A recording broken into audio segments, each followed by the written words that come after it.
বাড়িতে মাছ মাংস কিছু না থাকলে পারে ফুলকপি দিয়ে ডিমের এই রেসিপিটা করে দেখতে পারেন, দারুণ সুন্দর খেতে লাগবে। বানানোটাও একেবারেই সোজা। একটা ফ্রাই প্যানের ভেতর খানিকটা গরম জল নিয়ে নিয়েছি।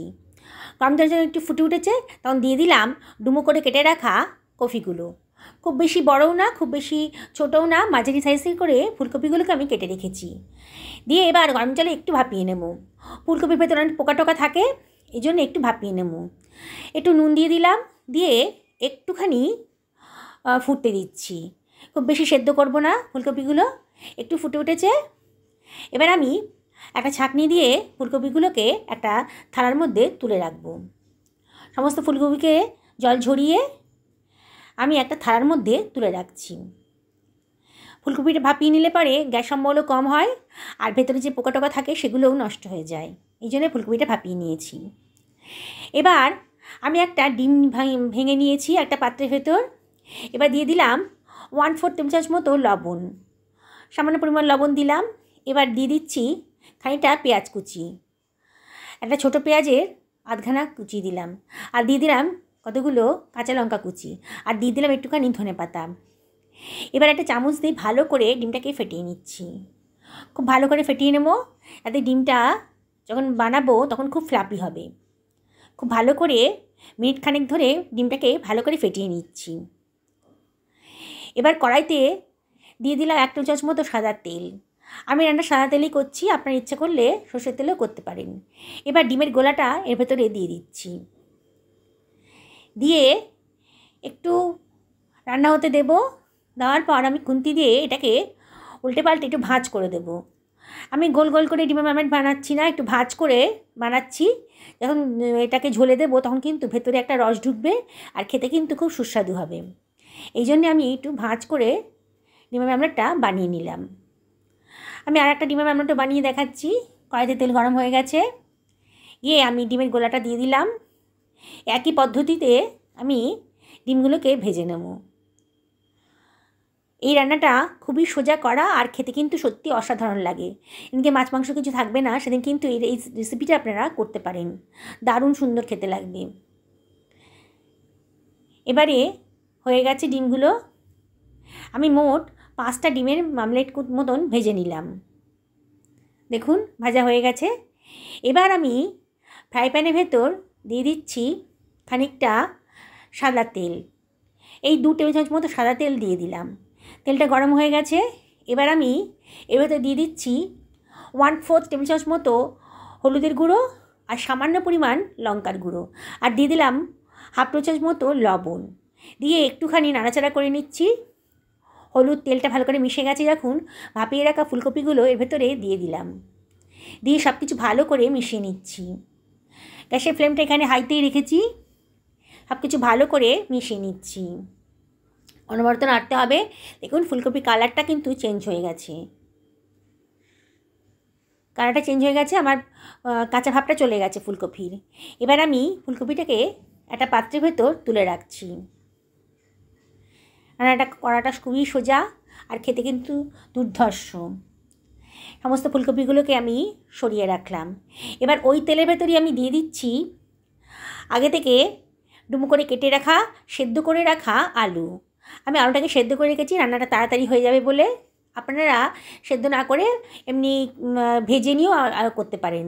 আমি এখানে সেদ্ধ করে রেখেছি, তারপর একটুখানি ভেজে নিচ্ছি। তাতে কিন্তু রান্নার স্বাদটা কোনো অংশে কম হবে না, আবার রান্নাটা কিন্তু খুব তাড়াতাড়ি হয়ে যাবে। এবারে আবার আলুগুলোকে ভালো করে নাড়াচাড়া করে নিলাম। নিয়ে একটু ভাজা ভাজা মতো হয়ে গেছে যখন, দেখুন আলুর কালারটা চেঞ্জ হয়ে গেছে, আমি আর একটা পাত্রের ভেতর তুলে রাখছি।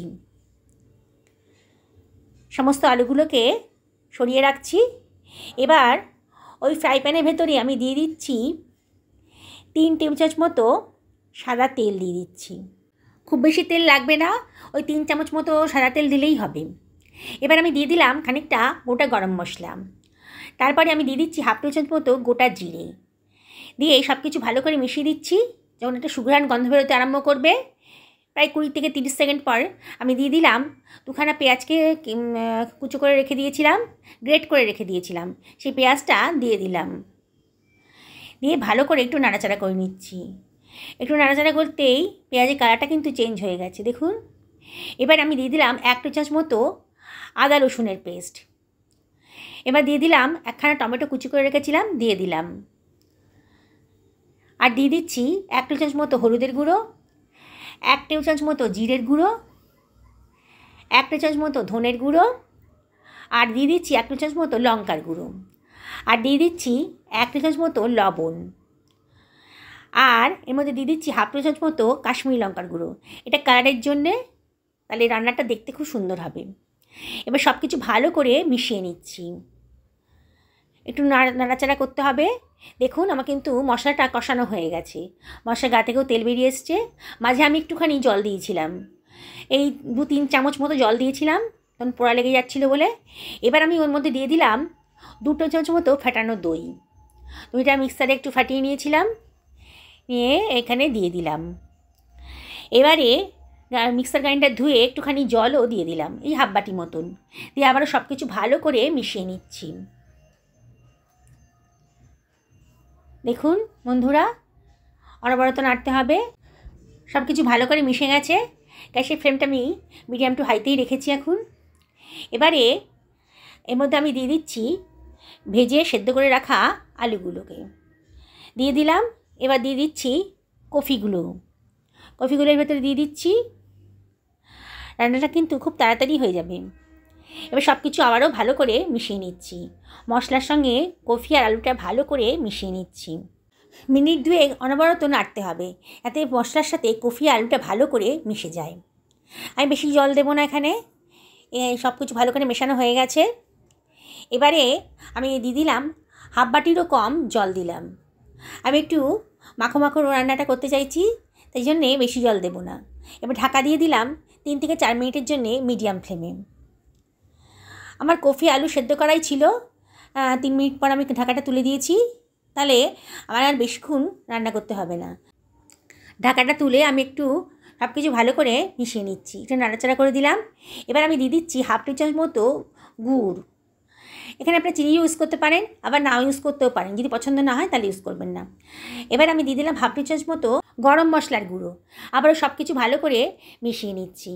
আগেই গরম মশলার গুঁড়োটা দিয়ে দিলাম, কারণ ডিমটা দেওয়ার পর যদি বেশি নাড়াচাড়া করি তাহলে কিন্তু ডিমগুলো ভেঙে যাবে, সেই জন্যে আগেই গরম মশলাটা দিয়ে দিলাম। একটু নাড়াচাড়া করে এবার ডিমগুলো ওপর থেকে দিয়ে দিচ্ছি। খুব বেশি নাড়াচাড়া করব না, সেই জন্যই আগে থেকে সব কিছু ভালো করে মিশিয়ে দিয়েছি। আমি 5টা ডিম আমরা একটু ওপর থেকে দিয়ে দিলাম, দিয়ে নিচ থেকে একটু গ্রেভি তুলে তুলে ডিমের ওপরে দিয়ে দিচ্ছি। দেখুন ভিডিওতে যেমন দেখাচ্ছি, তাতে ডিমের মধ্যে মশলার স্বাদটা ঢুকে যায়। এইভাবে দিয়ে দিলাম। এখন কিন্তু আমি গ্যাসের ফ্লেমটা লোতেই রেখেছি। এবার সব কিছু ভালো করে মিশিয়ে দিচ্ছি, ওপরে ছড়িয়ে দিলাম হাতা দিয়ে। এবারে ওর ওপরে দিয়ে দিচ্ছি একটুখানি ধনেপাতা কুচি। খুব বেশি জোরে জোরে নাড়াচাড়া করা যাবে না। ওপর থেকে ছড়িয়ে দিলাম খানিকটা কসুরি মেথি, হাতে ডলে কসুরি মেথিটা দিয়ে দিলাম, খুব সুন্দর একটা ফ্লেভার আসবে।